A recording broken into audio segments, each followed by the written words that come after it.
अस्सलाम वालेकुम। मैं मुजीबुल हसन और आपको खुश आमदीद कहता हूँ अपनी इस यूट्यूब के चैनल पर। आज के इस सेशन में हम डिस्कस करेंगे एकोनाइट नेपलस होम्योपैथिक मेडिसिन के सिम्टम्स के बारे में।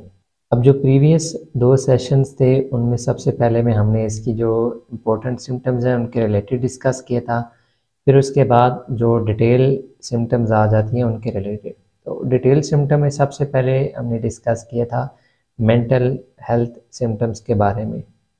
मतलब ये है कि पेशेंट की ज़हनी कैफियत। तो आज का जो ये सेशन है इसमें जो एकोनाइट नेपलस मेडिसिन का पेशेंट होगा उसकी हेड सिम्टम्स और आईज सिम्टम्स के रिलेटेड हम डिस्कस करेंगे। तो सबसे पहले बात करते हैं हेड सिम्टम के रिलेटेड। अब जो एकोनाइट नेपलस मेडिसिन का पेशेंट होगा इसकी कैफियत कुछ इस तरह की होगी कि वो ऐसे बताएगा कि उसका जो सर है वो काफ़ी ज़्यादा भारी भारी उसे महसूस होगा। मतलब ये कि काफ़ी ज़्यादा बोझलपन वगैरह उस पेशेंट को महसूस होगा। अब ना सिर्फ बोझलपन महसूस होगा बल्कि बोझलपन के साथ काफ़ी ज़्यादा तपकन वगैरह, जलन वगैरह भी पेशेंट में देखने मिलेगी। अब ये जलन इतनी शदीद किस्म की होगी कि पेशेंट को ऐसे महसूस होगा कि उसका सर जो है वो फट जाएगा। अब ये सिम्टम मोस्टली हेडेक में भी देखने मिलती है, जहाँ पर काफ़ी ज़्यादा सीवियर किस्म का हेडेक हो तो ये सिम्टम वहाँ पर भी देखने मिलती है। अब एकोनाइट नेपलस मेडिसिन के पेशेंट की बात की जाए तो यहाँ पर उसके सर में काफ़ी ज़्यादा जलन वगैरह और शदीद किस्म की ये जलन होगी। इस जलन के साथ सर दर्द भी देखने मिलेगा और उसके अलावा ये जो जलन होगी इसकी वेव्स देखने मिलेंगी। वेव से मुराद ये है कि किसी एक हिस्से से ये जलन स्टार्ट होगी और वेव्स की शक्ल में ये आहिस्ता आहिस्ता पूरे सर में फैलेगी। ये यूं भी कह सकते हैं कि पेशेंट ऐसे बताएगा कि उबला हुआ पानी, बॉयल वाटर उसके पूरे के पूरे सर में चारों अतराफ में घूम रहा है।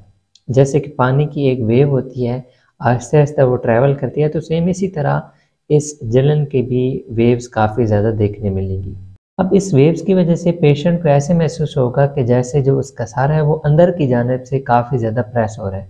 मोस्टली तो ये पेशेंट बताते हैं कि सर को किसी ने बाहर की जानिब से दबा कर रखा हुआ है। लेकिन अब ये जो चारों सिम्टम्स मैंने आपके साथ शेयर किए हैं ये आपको लाजमन देखने में मिलेंगी।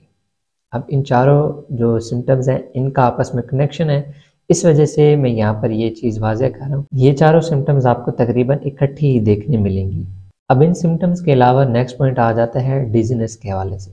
डिजीनेस से मुराद आ जाता है कि चक्कर वगैरह आना। अब ये जो पेशेंट होगा एकोनाइट मेडिसिन का, इसको जब भी चक्कर आएंगे तो अगर ये उस हालत में स्टिल एक जगह पर खड़ा रहता है या खड़े हुई हुई अपनी गर्दन को घुमाता है, अपने सर को घुमाता है किसी भी जानिब, तो जो डिजीनेस होगी, चक्कर होंगे, उनमें काफ़ी ज़्यादा शिद्दत आ जाएगी।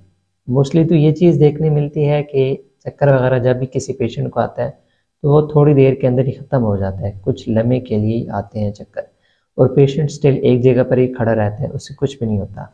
लेकिन जब बात की जाएगी एकोनाइट मेडिसिन के पेशेंट की, तो जैसे पहले मैंने गुजारिश की है, पहले बताया है कि जब इस पेशेंट को चक्कर आएंगे तो ये एक जगह पर खड़ा नहीं रह पाएगा, ये या तो बैठ जाएगा या तो ये नीचे गिर जाएगा।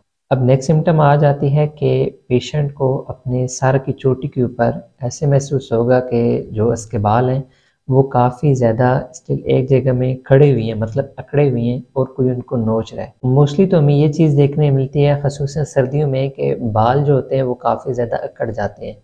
मतलब ये कि वो सही तरह से मूव नहीं कर पाते या उनकी जो नेचुरल सी एक लचक होती है, इलास्टिसिटी होती है, वो काफ़ी ज़्यादा कम पड़ जाती है। लेकिन यहाँ पर जब बात की जाएगी तो ये चीज़ सर्दियों के अलावा गर्मी के मौसम में भी काफ़ी ज़्यादा देखने मिलेगी। और जो पहले मैंने आपके साथ ये पॉइंट शेयर किया है कि मोस्टली सर्दियों में उसकी मेन रीज़न होती है कि वहाँ पर सर्दी काफ़ी ज़्यादा होने की वजह से कुछ लोग जो अपना सर होता है वो 1 से 2 दिन के बाद धोते हैं। उस वजह से जो एक नेचुरल सी लचक होती है वो काफ़ी ज़्यादा कम पड़ जाती है। लेकिन इस केस में पेशेंट डेली बेसिस पे अपना सर धो रहा होगा, सही तरह से सफाई कर रहा होगा सर की, लेकिन फिर भी उसमें ये सिम्टम देखने मिलेगी। अब लास्ट जो पॉइंट आपके साथ शेयर करूँगा हेड सिम्टम का, वो काफ़ी ज़्यादा इंपॉर्टेंट है। मोस्टली जो एकोनाइट मेडिसिन के पेशेंट होंगे इनमें इंसोम्निया की डिज़ीज़ काफ़ी ज़्यादा देखने मिलेगी या डिप्रेशन या एंग्जाइटी। तो उस वजह से रात के टाइम काफ़ी ज़्यादा जो इनकी नींद होती है वो काफ़ी ज़्यादा ख़राब हो जाती है। मतलब ये कि उनको नींद वगैरह सही तरह से नहीं आती, तो ये सिम्टम भी उसी रिलेटेड है। मतलब ये कि रात के टाइम पेशेंट में काफ़ी ज़्यादा हिज़ियानी कैफियत देखने मिलेगी, मतलब ये हेलुसिनेशन काफ़ी ज़्यादा देखने मिलेगी। हेड सिम्टम के बाद अब बात करते हैं आइज़ सिम्टम्स के रिलेटेड। अब आइज़ सिम्टम में सबसे पहले जो 2 पॉइंट मैं आपके साथ अब शेयर करूँगा, ये आपको मोस्टली फ़ीवर, इसके अलावा आँखों में कोई भी इन्फ्लेमेशन वगैरह, मतलब कोई भी चोट वगैरह लग जाए उस वजह से सोजिश वगैरह देखने, या फिर तीसरे पे फ्लू की केसेस में आपको देखने मिलेंगी।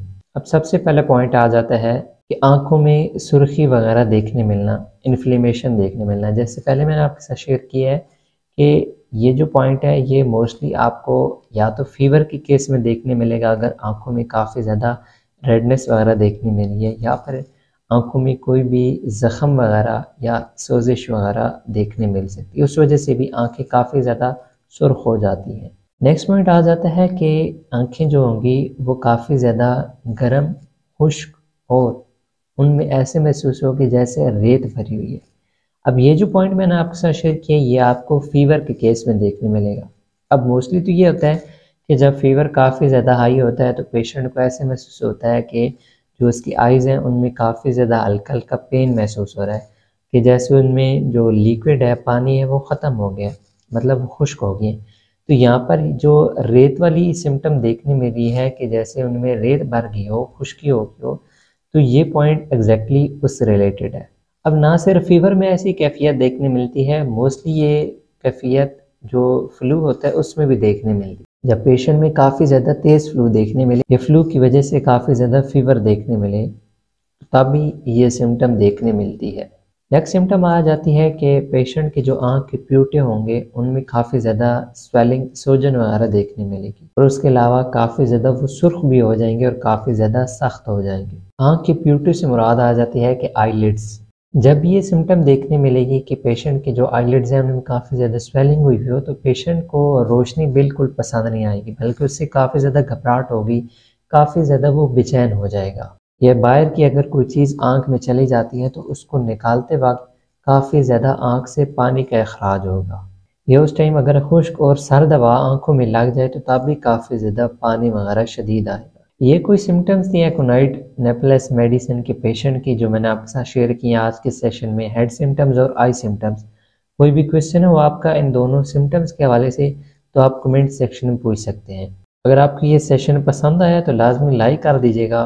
फेसबुक पेज और इंस्टाग्राम के पेज का लिंक भी डिस्क्रिप्शन में अवेलेबल है, लाजमी जाकर उन दोनों प्लेटफॉर्म पर भी लाइक और फॉलो कर लीजिएगा। अगर आप चैनल पर नए हैं तो चैनल को लाजमी सब्सक्राइब कर दीजिएगा। मिलते हैं नेक्स्ट सेशन में, तब तक के लिए फ़ी अमानिल्लाह।